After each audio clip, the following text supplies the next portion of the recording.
Olá, meus cumprimentos a todos, aqui estou eu para mais um vídeo. Dessa vez eu vou fazer a leitura do texto Exemplo Inesquecível e comentá-lo. Esse texto está no livro do Richard Simonetti, que tem como título Temas de Hoje, Problemas de Sempre. Então vamos lá? Escreve o Simonetti. Dentre as mulheres mais notáveis deste século, destaca-se a extraordinária Helen Keller. Nascida nos Estados Unidos em 1880, aos 18 meses de idade, portanto ela era um bebezinho, tinha só 1 ano e meio, um mal não definido, quer dizer, não teve diagnóstico, provocou-lhe a cegueira e a surdez. Consequentemente, era muda também. Até os 7 anos, era um verdadeiro animalzinho. Choca, né? Ele dizer que ela era um animalzinho. Mas, para entendermos essa expressão que ele usa, é interessante assistir o filme O Milagre de Helen Keller. E aí a gente vai entender como que ela se comportava até os 7 anos de idade. Mas ele continua, era uma vida puramente instintiva, condenada, segundo os padrões da época, à idiotia. Quer dizer, a medicina e etc. achava que ela nunca ia aprender nada, ia ficar daquele jeitinho mesmo, condenada à idiotia. O comportamento dela era de uma pessoa que não tinha nenhuma inteligência, era só instinto. Continua o texto. Caberia a Anne Sullivan, admirável professora de 20 anos, portanto muito jovem, conseguir após ingentes esforços, ou seja, esforços descomunais, que a menina tivesse o primeiro contato com o mundo exterior, aprendendo a distinguir seres e objetos com o toque das mãos e a ensaiar o raciocínio em relação às suas experiências táteis. Já era muito, quase demais, para quem sofria tão graves limitações. Mas ela foi além, a Helen. Se a vida no seu mundo sem som e sem imagem era um tremendo desafio, ela o aceitava e, convicta de que a perseverança é uma força irresistível, riscou do seu vocabulário a palavra impossível. Então, não foi fácil para ela nem para Helen, mas pela perseverança da Anne Sullivan, que aliás teve que convencer os próprios pais da Helen Keller, porque eles mimavam muito a menina, tinham dó dela. Mas a Anne Sullivan acreditou no potencial dela e falava, não, vamos fazer com que ela se desenvolva. E então, com isso, com essa postura, com esse comportamento da professora, a Helen Keller começou a perceber que sim, ela era capaz. E aí ela começou então a fazer avanços progressivos.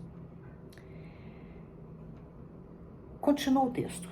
Primeiro aprendeu a falar, prodígio alcançado com infinita paciência e intermináveis exercícios. Como que ela aprendeu a falar? A Anne Sullivan utilizou um método chamado Tadoma. Nesse método, a pessoa, o surdo-mudo, coloca a mão levemente sobre a boca do seu interlocutor e o interlocutor então vai emitindo sons e o surdo-mudo sente a vibração desse som e depois na garganta também. Com isso, a Helen foi aprendendo a balbuciar as primeiras letras e as primeiras palavras. Imagina o esforço e o tempo que isso levou.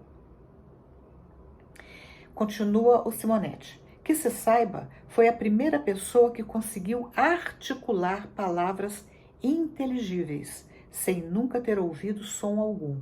Então, assim, de início ela emitia grunhidos, mas depois ela começou a falar palavras que as pessoas conseguiam entender. Inscrita num colégio para moças normais, ou seja, moças que não tinham nenhum problema, nenhuma deficiência física, onde receberam com relutância, não queriam aceitar a Helen Keller. Diplomou-se com distinção, embora não pudesse ouvir as aulas nem tomar notas. Quem fazia isso para ela era a Anne Sullivan, que faleceu em 1936 e depois ela foi substituída pela Polly Thompson, que passou a acompanhar e ser uma fiel acompanhante, uma fiel e dedicada acompanhante da Helen Keller. Então elas tomavam notas para a menina, né, que já era uma moça, e passavam esse conteúdo para ela. Então a Helen Keller, ela diplomou-se com distinção, embora não pudesse ouvir nem tomar nota dessas aulas. Helen Keller provou que o poder da vontade representa uma força quase ilimitada. É o tal do querer é poder, né? Aliás, na doutrina espírita, nós temos uma definição de vontade que eu acho muito interessante.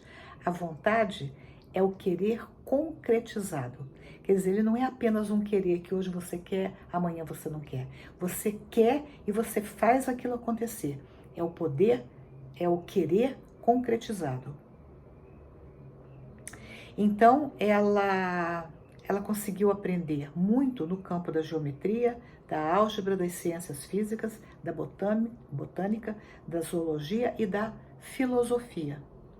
Escrevia em inglês e francês, mantendo correspondência com figuras de projeção mundial. Pronunciou centenas de conferências em vários países, inclusive no Brasil, onde ela veio em visita oficial, convidada pelo Getúlio Vargas. E aqui também ela proferiu conferências para empresários e universitários. Ela escreveu livros notáveis.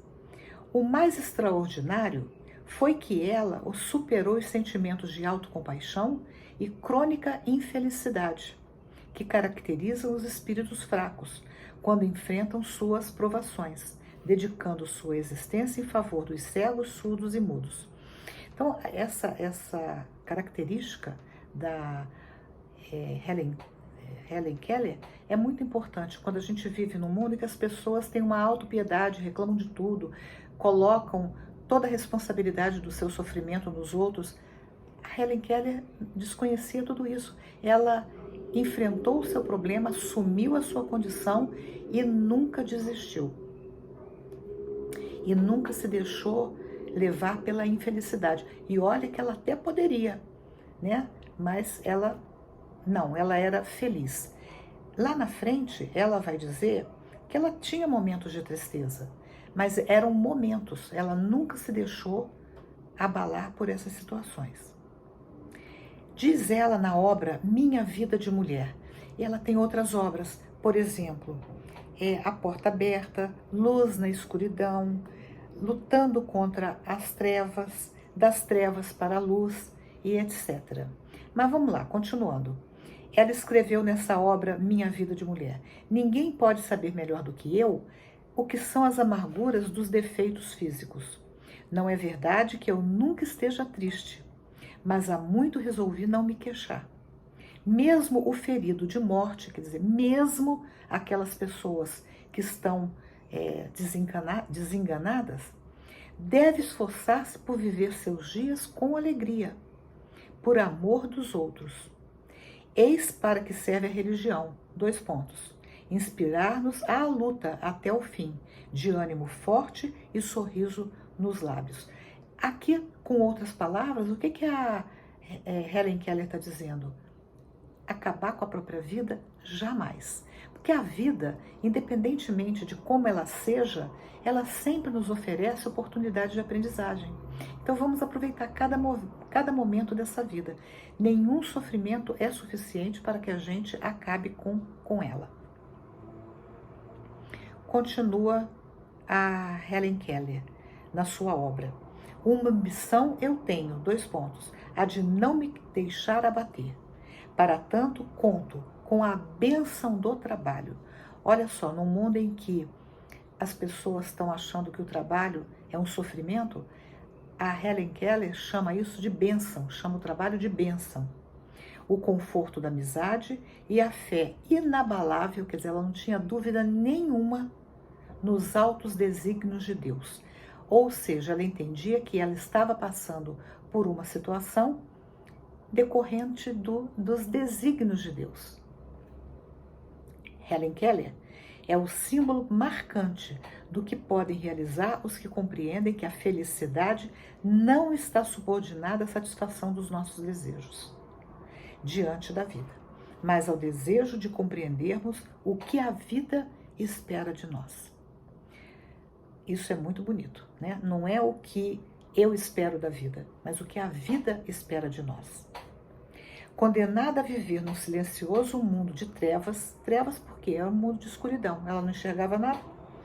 Havia claridade e sons em seu íntimo, que jamais perceberemos com os sentidos físicos. Havia luzes divinas emanadas da comunhão profunda de um espírito humilde com as fontes da vida, ou seja, com Deus. Havia acordes transcendentes produzidos por alguém empolgado com a sinfonia do bem. Gostaram desse vídeo? Se gostaram, dê um joinha, compartilhem e, se desejarem, se inscrevam no canal. Até o próximo vídeo, se Deus quiser.